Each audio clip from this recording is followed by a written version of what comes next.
కడప జిల్లా మైదుకూరు మండలం ముద్దిరెడ్డిపల్లి చెట్టివారిపల్లె చెరువుల అభివృద్ధి పనులను జిల్లా collector doctor Sridhar Cherukuri MLA Putta Sudhakar Yadav ప్రారంభించారు. జలధార జలహారతి కార్యక్రమంలో భాగంగా సాగునీటి సంరక్షణకు చర్యలు చేపట్టారు. జలమే సంపద అని నీటి సంరక్షణతోనే భవిష్యత్ భద్రత సాధ్యమని కలెక్టర్ తెలిపారు. ఉద్యాన పంటల సాగుతో రైతులు అధిక ఆదాయం పొందవచ్చన్నారు. ప్రభుత్వ పాఠశాలలు మెరుగైన ఫలితాలు సాధిస్తున్నాయని, కార్పొరేట్ స్కూళ్లకు ధీటుగా విద్య అందిస్తున్నాయని పేర్కొన్నారు. కార్యక్రమంలో ఆర్డీఓ చంద్రమోహన్, అధికారులు, రైతులు, ప్రజాప్రతినిధులు పాల్గొన్నారు.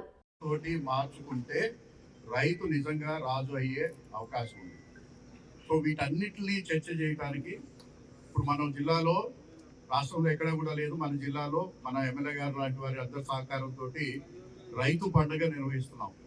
22, 23, 24 తారీఖుల్లో మన కడపలో దేశంలో ఉన్నటువంటి అత్యుత్తమైనటువంటి సైంటిస్టులందరినీ కూడా అక్కడ పిలుస్తున్నాం, కంపెనీలను పిలుస్తున్నాం.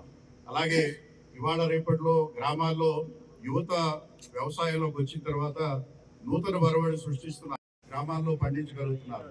అటువంటి వాళ్ళందరికీ కూడా ఒక మంచి అవకాశం తీసుకొచ్చేదానికి ఇవాళ agri innovation and horticulture expo మన జిల్లాలో కండక్ట్ చేస్తున్నాం. దయచేసి మీరు అందరూ కూడా రండి. 3 రోజుల పాటు ఉంటుంది, ఎక్విప్మెంట్ ఉంటుంది, తర్వాత సైంటిస్టులు వస్తారు, మాట్లాడతారు. అవన్నీ కూడా మీకు సమయంలో ఉన్నప్పుడు, మీరు దొరికినప్పుడు మీరు వచ్చి దాన్ని పార్టిసిపేట్ చేయవలసిందిగా కోరుతున్నాను. అలాగే ఈరోజు జలధార కార్యక్రమంలో గత నెల రోజులుగా ప్రతి గ్రామంలోనూ కూడా ఈ ప్రోగ్రాం పైన చర్చ చేయడం జరిగింది. ఈ చర్చ చేసినటువంటి సందర్భంలో మీరు ఏదైతే పనులు మాకు కావాలి అని చెప్పేసి మీరు గుర్తించి ఇచ్చారో వాటిలన్నిటినీ కూడా 100% శాంక్షన్ చేసి ఈరోజు మనం ఇంప్లిమెంట్ చేసుకుంటున్నాం. అలాగే ఇది మీ చేతుల మీదుగా జరగాలి, మీ ఆధ్వర్యంలో జరగాలి అనేటువంటి ఉద్దేశంతో మన జిల్లాలో ఒక కొత్త వరవడి తీసుకొచ్చాం. సాధారణంగా ఇరిగేషన్లో ఏదైనా పని మనం శాంక్షన్ చేయాలంటే ఇరిగేషన్ ఇంజనీరు ఆయన ఎంత పని అంటే ఎంత మట్టి తీసాము అనే దానిపైన క్యాలిక్యులేట్ చేసి మనకి ఇస్తుంటారు. అలా కాకుండా మనం ఇక్కడ ప్రత్యేకంగా తీసుకొచ్చింది ఏంటంటే మీ గ్రామానికి లేదా మీ మండలానికి సుమారుగా 500 నుంచి 600 గంటల జేసీబీని మీ చేతిలో పెడుతున్నాం. ఇవాళ 2 జేసీబీలు వచ్చినాయి. 2 జేసీబీలు మీరు దగ్గర ఉండి ఎంత పని చేయించుకుంటే, అంటే జేసీబీ అనేది మీకు మీ చేతిలో ఉన్నటువంటి వస్తువుగా మీకు ఇస్తున్నాం. గ్రామస్తులందరూ కూడా దాన్ని మీరు కిలోమీటర్ కావచ్చు, 2 కిలోమీటర్ కావచ్చు, తర్వాత ఇంకా గంటలు మిగిలినట్టయితే మీ చెరువులో ఇంకొక పని చేసుకోవచ్చు, ఏదైనా చెల్లించుకున్నట్టయితే. అంటే డైరెక్ట్గా ఒక రైతు అంటే ఈ పథకం కానీ లేకపోయినట్టయితే ఏం చేయాలి? జేబులో ఉన్నటువంటి 90,000 రూపాయలు 70,000 రూపాయలు తీసుకువెళ్ళి షాప్లో కట్టి సరికి తెచ్చుకుంటేనే కానీ మనకి లేదు. అంటే దానివల్ల ప్రభుత్వానికి భారమైనా కూడా ఎవరో ముఖ్యమంత్రి గారి ఆలోచన ఒకటి, ఈ భారాన్ని ప్రభుత్వం భరిస్తుంది.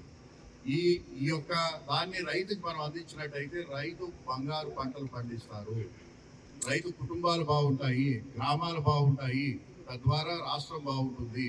ఇది పెద్ద బరువు కాదు అనే ఉద్దేశంతో అంత ఖర్చుతో కూడుకున్నటువంటి పథకాన్ని కూడా ఇవాళ ఎవరు కూడా, అంటే మనం దాని గురించి చర్చ కూడా ఎందుకు చేయట్లేదు?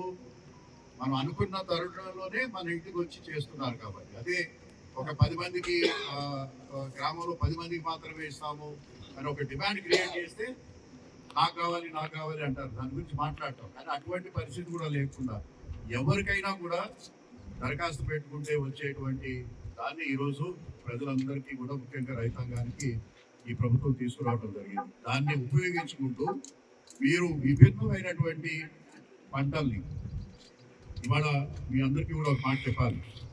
ఇవాళ ఈ మండలంలోనే పక్కకి వెళ్తే కేసీ కెనాల్ బెల్ట్లో కాజీపేటలో కానీ, గువ్వూరులో కానీ, లేకపోతే ఇంకా ఈ మండలంలో కూడా కొన్ని మండలాల్లో, గ్రామాల్లో వరి పండిస్తున్నారు. ఈ సంవత్సరం మంచి పంట పండించారు, 50 బస్తాలు అయింది. ఇప్పుడు మన ఎమ్మెల్యే గారు కూడా చెప్పారు.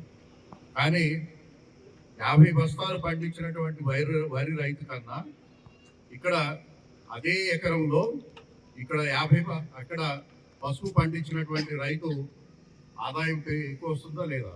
4 రెట్లు